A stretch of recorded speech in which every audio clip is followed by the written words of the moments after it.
The next part is actually something a little bit different. We're moving on to a panel discussion. Is cyber a nerdland? For this, we have Mr. Matthias CHIN, founder of BlockCyber and CloudSign, our moderator for today. He is a tech entrepreneur with cyber and cyber expert with more than 15 years of extensive experience in internet, cloud, blockchain, and cyber technologies. His passion is to see youths empowered with good digital skills for future jobs. And he will also be engaging our panelists for today. We are seeing Ms. Ellie WARNER, Mr. Cher Boon, Mr. GOH Su Gim, and Ms. Eileen GOH. They will be discussing and busting myths about working in the cybersecurity industry. So Mr. CHIN, over to you. Thank you. Good morning, everyone. Thank you for joining us for this panel discussion on a very interesting topic. Is cyber a nerdland? My name is Matthias CHIN. I'm the founder of BlockCyber and CloudSign. These are companies in EdTech and AI-powered cybersecurity. And I'm pleased to be your moderator today. So today we will have all very wonderful panelists with us. Just in case you missed the introduction earlier, we have Ellie WARNER, who is the Global Head of Training and Awareness, Trust and Resilience of Standard Chartered Bank. We have Eileen GOH, who is the Associate Director from NUS. We have Cher Boon, you just heard him earlier. He's the Vice President, Whitehats and final year student at SMU. And we have GOH Su Gim, the Cyber Threat Intelligence Consultant from FireEye. Due to the short time we have, we'll get them to introduce themselves more as they are responding to some of the questions. All right, so we'll start with Ellie WARNER. Ellie, do you consider yourself a cyber nerd? Why yes or no? And how do you build a career in cybersecurity? I love this question, and maybe in true nerd fashion, I went straight to my online dictionary and looked up the definition of a nerd, and I gotta say, it's not pretty. You know, it talks about being overly obsessive with technical detail, introverted, lacking in social skills, and I was like, that's definitely not me. But do I love cybersecurity? Do I have a pile of books by my bed about cyber warfare? Do I listen to podcasts when I go for a walk in the local park on cyber? Yes, yes, yes to all of the above. So if that makes me a nerd, I'm proud to be a nerd. Was my path into cyber conventional? Definitely not. I shared some of that in the panel earlier. Went from technology sales, started out as a research analyst, studied music, then studied computer science, moved into IT research and ended up in technology sales and marketing for 20 years. So my career path, like many of my colleagues, has been far from conventional. And as I alluded to earlier this morning, that's what makes cyber such a diverse and interesting career path. So that's my view on things. Keen to hear what the others are. Yeah, that's interesting. From music to so many other areas before you reach cyber. Very interesting career. Let's hear from Su Gim. How about you? Are you a nerd? And why do you think people have the impression that cybersecurity is for nerds only? All right. Hi, everybody. My name is Su Gim. So definitely, I think the nerd has been around probably since, like what Ellie mentioned, going back in the 90s, right, where it's all the whole cybersecurity space, the whole computer IT space is connected to, technical things. It has to be nerdy, somebody's doing the programming and software. So do I consider myself? Yes, definitely I am. I'm still intrigued with, every day what affects us. In the past, I think the nerd has been used widely, but in the past 10 years, it actually went from nerd to pretty cool. Because the thing is, with cybersecurity today, it extends more than just the technical hacking stuff, right? It goes beyond to, geopolitical. It's all about, hey, somebody's hacking somebody. Do you know anything happening there? So it actually went from a nerd to a really cool factor in a way. Okay. Yeah. Moving on to Cher Boon. Cher Boon, I heard just now you won. You did very well in sound in the past. So I would think you consider yourself a nerd, right? Would you say that? And if you want to give advice to someone who wants to do well in this field, what would you advise? Yeah. I think I wouldn't say I'm a nerd. I would say I'm a adventurous young man who seeks adrenaline rush in a different field. But then I would say that to me, I see it differently. I see that cybersecurity field as it's become something like a calling, a higher calling kind of thing in today's time. If you say 10 years ago, I wouldn't even see it as this way, right? When they say a higher calling is something like you are joining the army to be part of the defense force, right?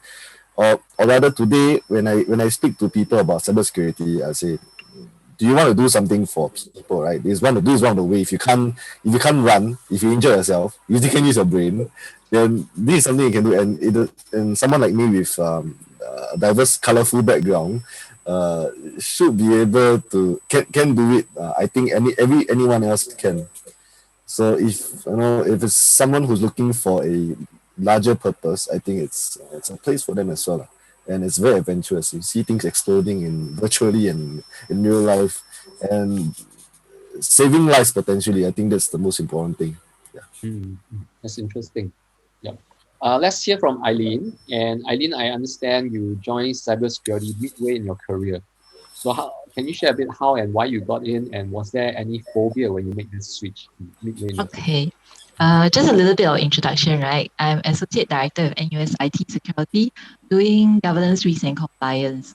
So I recall when I was young, I was very fascinated by technology, how it works and how it can be used to control things. So my first encounter with cybersecurity was this annoying virus, the virus that can pop up your CD-ROM automatically. So I was like, how does that work? And I got very curious, and that is how I started to get myself involved in technology, not cyber yet, but technology.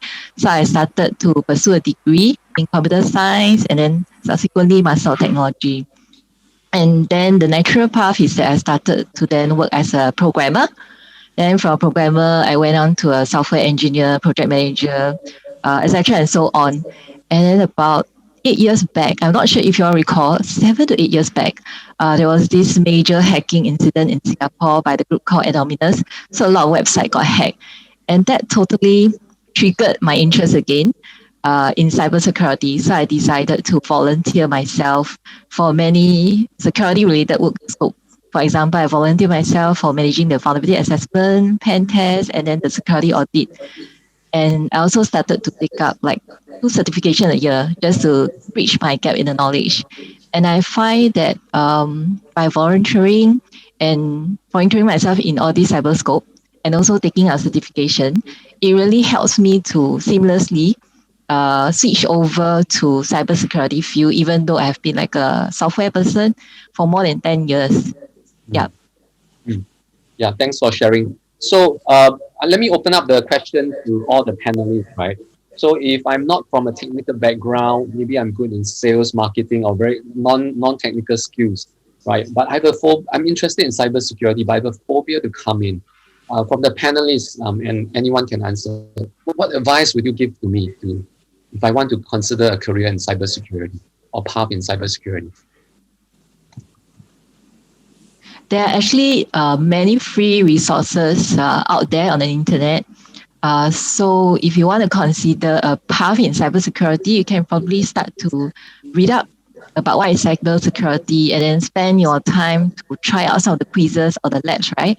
And then that will slowly sort of like, at least that slowly helps me remove the phobia about whether I can actually go into cybersecurity.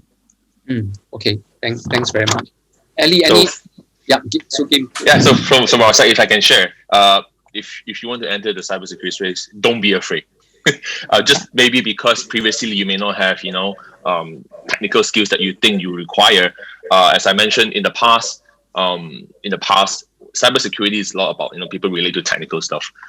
Today, in the past 10 years, as we see, in the cybersecurity field, we need a lot of expertise in terms of critical thinking, very good investigative process, and definitely problem solving skills. Because today is all about putting in your position where the job no longer requires not only the technical part, but actually understanding what the bad guy thinks, right? Because if you're going to go catch the bad guys and defend yourself, you really have to understand who your enemy is. And a lot of the time, these skills may not necessarily be a technical skill. It's about how do you understand, how do you know how they do it, what they do, and who's a bad guy going after. So I think definitely a lot of you who would like to come into the cybersecurity space, the technical skills, like what we previously mentioned, there's always training. Okay, cool. Yeah. Thanks. I think I hear, Ellie, you want to add something? Go ahead.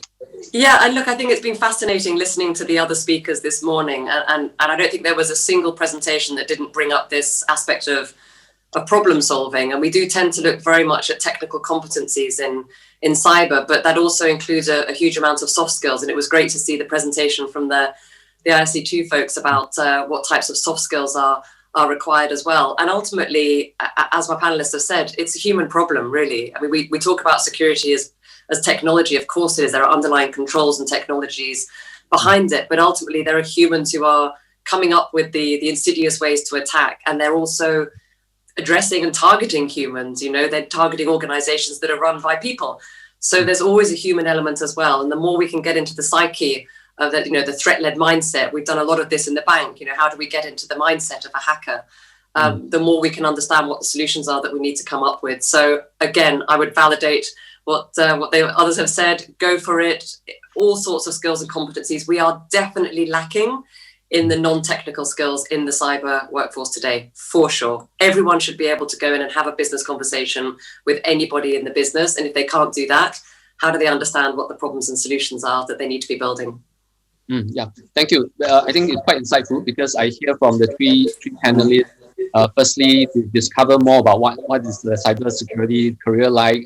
And secondly, not to be afraid, to have the courage to find out more. And thirdly, we need a very diversity of skills, right? Soft skills, different roles. Even psychologists may help because psychologists can help understand the hacker mentalities, how they operate and why they do certain things, right? Thanks very much. And the next question I have in mind is that, okay, I've done some cyber skills training for youth at secondary school, right? So sometimes we get this question. The student may come and ask us, right? I may be average in math and science, and I don't really have an exposure to computer science as well. So how can I get started in cybersecurity, and do I have a chance to succeed in cybersecurity? I think I was kicked off this one since I'm very fresh from the education and I'm still in it. When I hold workshops for my fellows schoolmates and also the junior college students, right?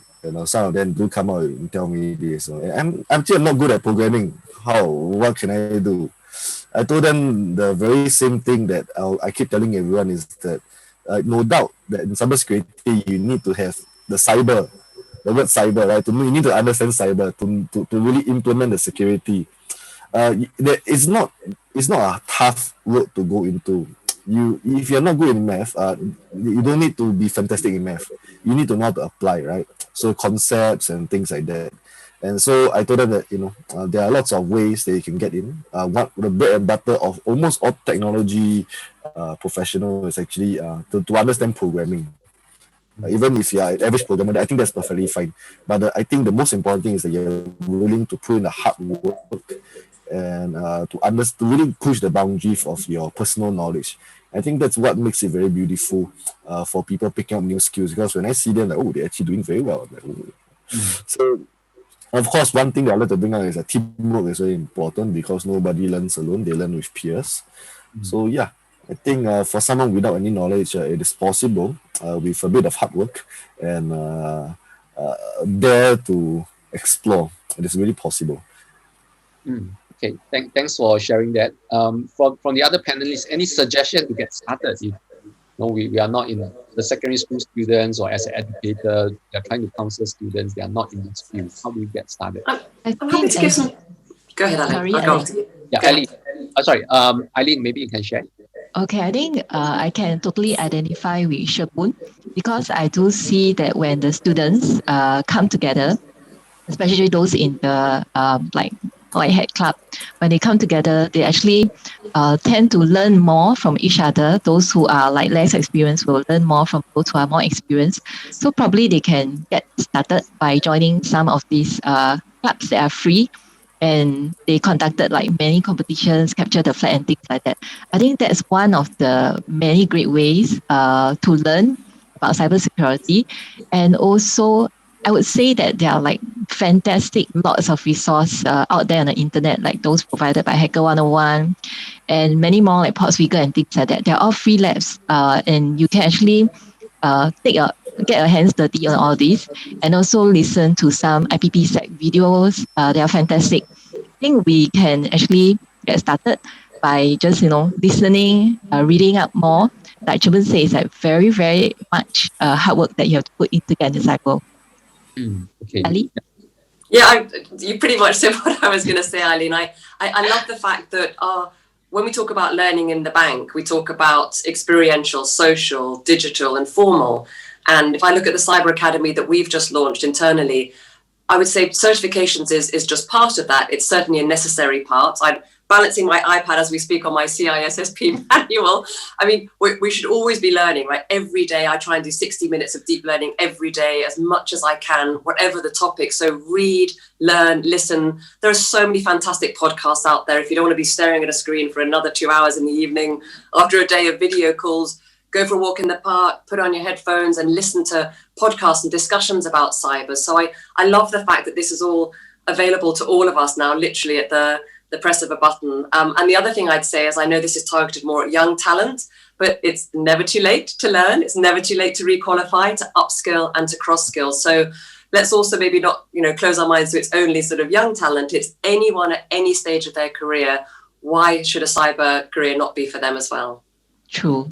Yeah, I think that's exciting. COVID has one great effect is that there's a lot more online learning right now, and it opens up a lot of opportunities, right? And one message that I kind of got from Ellie was also that, hey, it's not just for the young.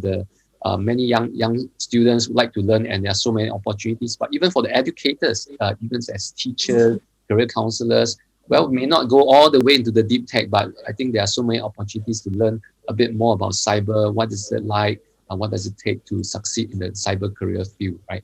Yeah, I think that's really interesting. So one other question that came out very common, and sometimes parents have this concern, hacking, right? Hacking sometimes have a little bit of bad connotation associated with the bad guys and so on. And sometimes they may say, hey, I don't want my kids to dabble in all this hacking, and I don't want my kids to get involved with the bad guys and so on. So what are your thoughts? How do we correct this connotation that hacking is not a very positive thing?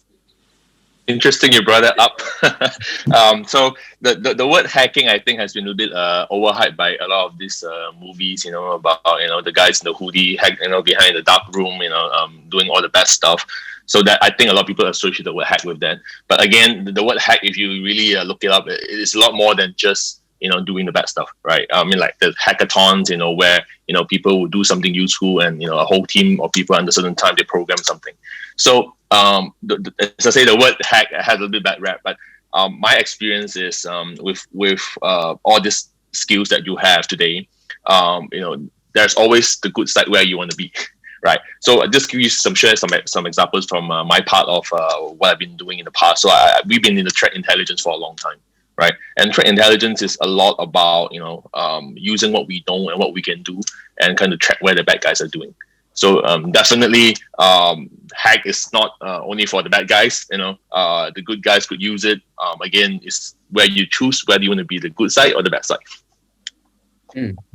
Eileen, what are your thoughts? Since you run I totally agree with Su Gim, because at the bug bounty, which is what we call ethical hacking, we actually expand to our student and staff, and then this ethical hacking, right, actually stimulates them to think more about, to gain experience in ethical hacking. And then at the same time, when they are doing ethical hacking, right, they would start to help us to protect our university system and data. So I think, like what Su Gim said, hacking is not all about the bad side, and there are many good sides to it. And also, just to share, I have two cyber idols that I really love, and they are very good hackers and researchers. But at the same time, they actually contribute much to the cyber field. They will share about the cybersecurity skills. They will teach all of us how to hack and then how to protect the system. So these two cyber idols that I have, you might have heard of them. One is like Paul Janiski, which tester who started the Code Academy, and the other one is Kiran Ilazari. She's an Israeli researcher. So both of these are very inspiring women. I must emphasize the word women. Cybersecurity researcher and hacker. They really do fantastic. They're totally not nerd at all. They are like, you look at them, they are so lively and they simply communicate very well. And when I attend their, for Paula Jenny's Script, when I attend her lessons on hacking, I was like totally fascinated, and she can hold me really from 9 to 5 p.m. Yeah. Wow. So she's an example of like positive side of hacking. Yeah. And bug bounty is also example of like positive side of hacking, where people upskills, learn about it, and protect the system. Yeah, I think thanks for sharing. So I think it's quite interesting because maybe 5 to 10 years back, hacking has a bad connotation, but things have changed. And if you look at the root word of hacking, it does not really mean a bad thing, right? That, hey, we are trying to experiment, trying to figure things out and create a new way of doing things and so on. And thanks for sharing, because nowadays hacking, we have this positive side, the ethical hacking, penetration testing, or even bug bounty programs where we are encouraging good hackers to try and solve the security vulnerabilities in the system. Yeah, so I think that's really interesting. I have one question from the audience that I will pose to the panel. Okay, so if audience, if you have a question, you can try to pose, and I'll pick up just one question from there. One question is, how would I present myself to a prospective employer if I do not have a technical background? Right, I'm assuming you're talking about the case of a cyber security employer, right? So let me repeat the question before I ask the panelists to answer. How should I present myself to a prospective employer if I do not have a technical background? Okay, maybe I'd love to. I mean, this is just my favorite topic. It really is, along with getting sort of young talent and female young talent into cyber, is just opening up a pathway for people that might be already self-opting out. I mean, isn't that just criminal that people are already thinking in negative terms rather than looking at the skills and attributes and qualities that you do have, that all of which could be applicable depending on which cyber role you want to go in. I can tell you as myself, but also the organization I work for, we're doing a lot of hiring. What I will always look for, I'll always look for skills and I'll always look for knowledge, but attitude trumps both of those in spades. I am always going to give somebody an opportunity if they come in with the right attitude and they can show that they are curious, they're interested, they're resilient, they are really just fascinated in technology and cyber as an enabler, not just as a preventer and a kind of set of controls. I'm always going to be looking for attitude as well. So go in, be positive, talk about what you can do, think about all of those non-technical skills that are going to make you stand out. We are in dire need of cyber professionals who have got those softer skills, communications, problem solving, analytical approach. Of course, we're looking for technical skills for specific technical roles, but you know what, come in with the right attitude and demonstrate that you've got that passion and desire. I'm going to hire that person any day of the week. Yeah, thanks. So this thing about... Totally agree with Ellie as well. I have been through interviews where, we want to look for the attitudes more important. I have, very smart technical guys who have a whole slew of, they come in with all the certificates, that falls all the way down to the floor, which is great. But again, at the end of the day, when we ask about questions like, hey, do you know about this? Do you know? It's a lot more than just that, right? It's all about the attitude, how much the passion you need to do this work, to protect the world, and it's like a superhero job, right? Yeah. So I get from the panelists that beyond the technical skills, right, beyond the hands-on deep tech cyber skills, soft skills, attitude, personality traits are important to succeed, just because there are so many roles inside. Now, let me just ask the panelists, if you were to pick one personality trait out of the so many, right? Just pick one. What do you think is the most important personality trait to have to succeed in the cyber space? Right. So let's start with Cher Boon. What's one trait that you pick? There are so many traits. I have to pick one. You only pick one. The most important to you. Okay, I'm not really sure about describing traits, but I would describe it in a phrase. I would say it's the hunger for knowledge. Hunger for knowledge. Wow. Yeah, I think that's the most important. There's so many things to learn and it is endless. So to me, it is, you have to keep learning in cyber. Even if you are not from a technical point, even if you are, let's say, an ecosystem developer in cybersecurity, right, you have to understand the landscape.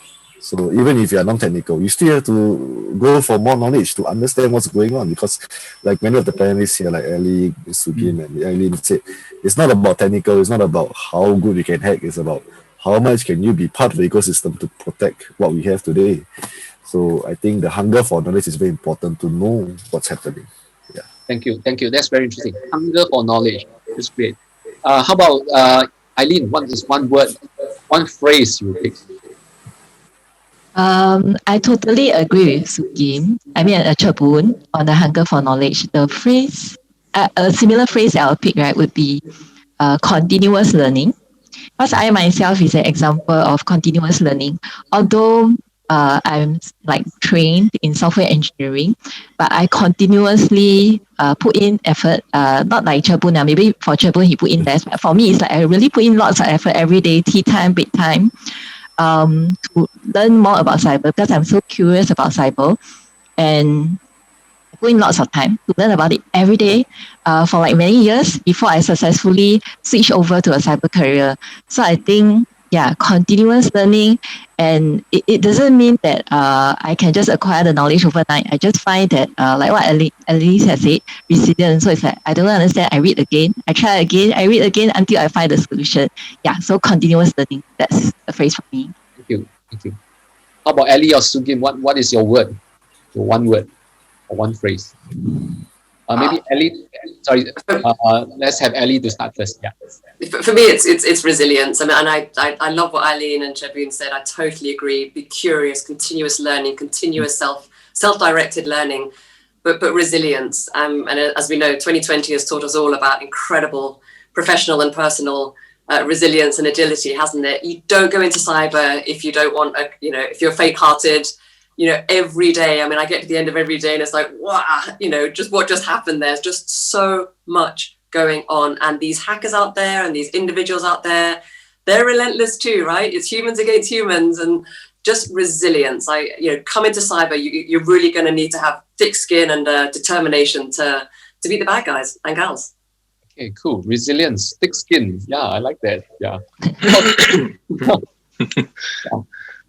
Su Gim, what's your one word? My word, my one word, I will leave it to one word to wrap this up. It will be passion, because I think that kind of pull together all, what Eileen, Ellie, and Cher Boon have mentioned, right? If you don't love what you do, especially in this field, because, you need to have a, very determined to know that you're actually doing something fulfilling to protect people in the cybersecurity world. It's about how much you love to do it and how much you want to learn. I know people say, hey, cybersecurity makes you a lot of money. I don't think that will last you very long. So again, the word you want to bring into this, for me, is passion. You want to love to do this, explore new things. How do you protect people, and how do you, go to sleep at night knowing that you have, protected an organization? Yeah, thank you very much. I think all very interesting answers. I will add myself my own word, curiosity, to learn as well. It's a bit linked. So we have, I think learning the hard cyber skills is not an impossible task, as long as we have the commitment, the courage, put aside the time to learn. I think that's something that can be learned. But the hunger for knowledge, the attitude of continuous learning, the trait of resilience, right? And the last one, passion and curiosity. I think all these are important personality traits that anybody can have, right? Be it a youth, be an educator, a teacher. I think that will put someone who will be on a very good path to be very successful in the cybersecurity career. Thank you very much, panelists. It's the end of our session. I hope we have more time, but I think some of you are speaking later or tomorrow. So for those who are interested to interact more, please join in for the rest of our session today. Thank you, panelists, for the session. And we believe cyber is definitely not just for nerds, but we need a diversity of talent in the cyber field. Thank you, everyone. Have a great day ahead. I appreciate it. Thank you. Bye-bye.